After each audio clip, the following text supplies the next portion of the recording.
অনেক সম্পদের মালিক হওয়া, এটার নাম ধনী হওয়া নয়। তাহলে ধনী হওয়া কিসের নাম? ধনী হওয়া হলো মনের দিক থেকে কেউ যদি ধনী হয় সেগুলো হলো মনের ব্যাপার। বিশ্বাস করেন, আমি শপথ করে বলতে পারি, আমাদের বেশিরভাগ মানুষের অভাবটা হলো মনে। অভাবটা কোথায়? মনে। আপনি কেমন নিজেকে গরিব মনে করতেছেন? ওর বাড়ি গাড়ি আছে দিকে অনেক সুখী মনে হয়, অনেক বড় লোক মনে হয়, অবশ্যই আপনি অনেক সুখী আছেন। আলহামদুলিল্লাহ, রিল্যাক্স, শুক্রিয়া আদায় করেন। শুক্রিয়া আদায় করলে কি হয় না? শুক্রিয়া আদায় করলে মানুষ সুখী হয়। যা হয়েছে আলহামদুলিল্লাহ। ধনী হওয়ার দোয়াও আমল জানাবেন প্লিজ।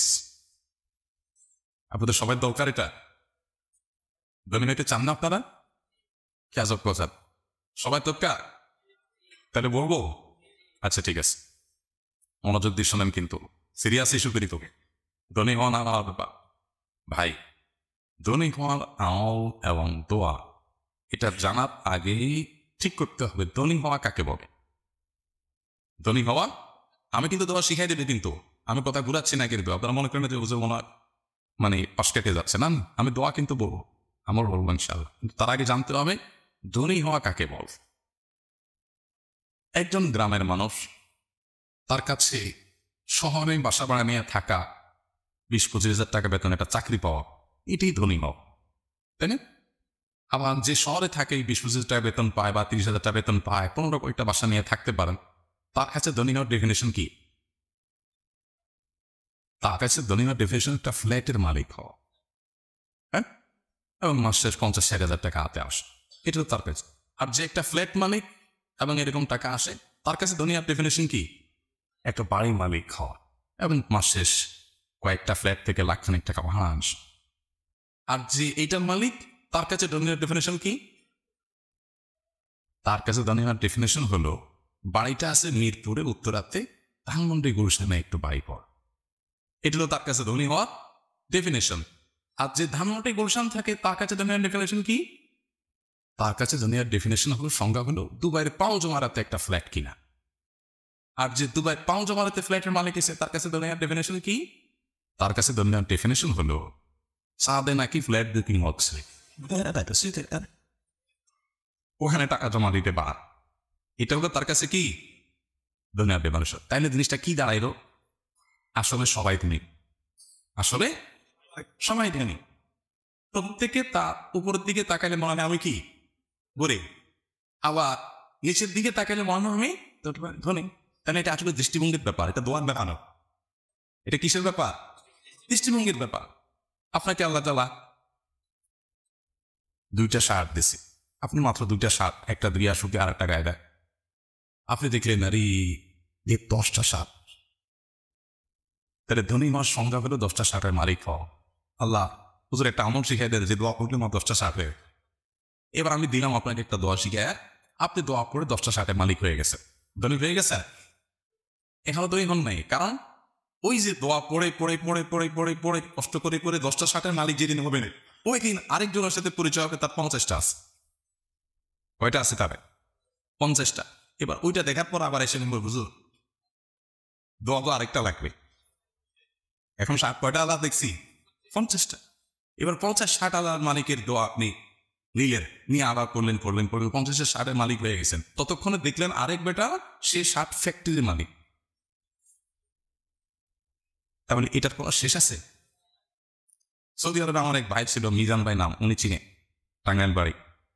মিজান ভাই একজন সাধারণ মানুষ। আমাকে একবার একটা কথা বলছে, আমার কাছে শিক্ষণীয় মনে হয়েছে, যে কেন মানে সাধারণ মানুষ এত সুন্দর থিঙ্কিং। উনি বলেছে আমার বাবা, প্রবাসীদেরকে তো বাবারা সবসময় পারে যে বাবা পাশের জমিটা বিক্রি হবে, আরেকজন নিয়ে যাবে চোখের সামনে, যেটা দেখা যায় না। বাবা হঠাৎ হঠাৎ করে হলো নিয়ে রাখো, বাবা কাজে লাগবে। বাবা ছেলের বানার জন্যই হয়তো বাপ মা বলেন, কিন্তু ছেলের তো এই চক্কর থেকে আর বাইরে দিতে পারে না, তাই না? তো উনি বলেছে আমার বাবা আমাকে বলছিল যে বাবা আমাদের জমির পাশের জমিটা বিক্রি হবে, আরেকজন এসে সেখানে থাকবে, এই সহ্য করা যায় বাবা? পাশের জমি যেভাবে বাবা নিতে হবে। তাই আমি বললাম কি বলছেন আপনি চাচারে? বলে যে আমি আমার আব্বা বলেছি আব্বা কোনো অসুবিধা নেই, আপনি যেহেতু নিয়ত করছেন পাশের জমি নিতে হবে, আমি যেভাবে হোক টাকা জোগাড় করে নিয়ে ফেলবো। সমস্যা তো সেখানে না, সমস্যা হলো কয়দিন পরে এর পাশেরটা বিক্রি হবে। এখন হয়তো উত্তর পাশটা বিক্রি হয়েছে, কয়দিন পরে দক্ষিণ পাশটা বিক্রি হবে, আবার কয়দিন পরে পূর্ব পাশটা বিক্রি হবে, আবার কয়দিন পরে পশ্চিম পাশটা বিক্রি হবে। আবার যেটা কিনছি ওইটার পাশেরটা বিক্রি হবে। তা আমি কত দূর এইভাবে যেতে থাক, এটা তো একটা লিমিটেশন থাকা উচিত না? এই গঠনটা আপনাদেরকে কেন শোনাইছি জানেন? এটা শোনাইছে শুধু এটা বোঝার জন্য যে আমরা আসলে সবাই ধরুন, আমরা কেউ আসলে গরিব, এটা মনের ব্যাপার, এটা মানসিকতার ব্যাপার। আচ্ছা, এই জন্য নবী করিম সাল্লাল্লাহু আলাইহি ওয়াসাল্লাম একটা হাদিস আছে, স্বর্ণনবী লেখার মতো হাদিস, স্বর্ণক্ষয় লেখার কি সেটা? লাইসাল গিনা বিকাসরাতিল ইলম ওয়ালাকিন্নাল গিনা গিনান নাফস। এই এতক্ষণ যা বললাম এটা কোন আছে হাদিস? নবী সাল্লাল্লাহু আলাইহি ওয়াসাল্লাম বলেছেন অনেক সম্পদের মালিক হওয়া এটার নাম ধনী হওয়া নয়। তাহলে ধনী হওয়া কিসের নাম? ধনী হওয়া হলো মনের দিক থেকে কেউ যদি ধনী হয় সেগুলো হলো। মনের দিক থেকে ধনী কিভাবে হবেন বুঝি? আপনি মনে করবেন আপনার তো অভাব নেই, আমি সুখী মানুষ, আমাকে আল্লাহ হাত দিয়েছে পা দিয়েছে, অনেক কিছু দেননি, আমি অনেক ভালো। আমার এসব কথা শুনে আপনারা বলবেন হয়তো যে হুজুর আপনার তো সব আছে, এই জন্য সব লম্বা লম্বা কথা বলতেছে। আমি আল্লাহর অলফ করে বলতে পারি, শপথ করে বলতে পারি যে ঢাকায় যখন আমার বাসায় আমি এক খালি ডিম কিনতেও কষ্ট হইত, এবং কিনলে সেটা ভাগ করে খেতে দিত, একটা গোটা ডিম পরিবারের সবাই আলাদা আলাদা সবসময় খেতে পারতাম না।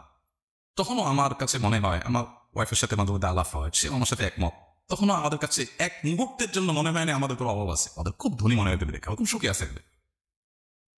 বহু কোটিপতি, বহু সম্পদশালী আমার জীবনে দেখেছি যাদেরকে আল্লাহ তাআলা শত শত কোটি টাকার অ্যাসেট দিয়েছে।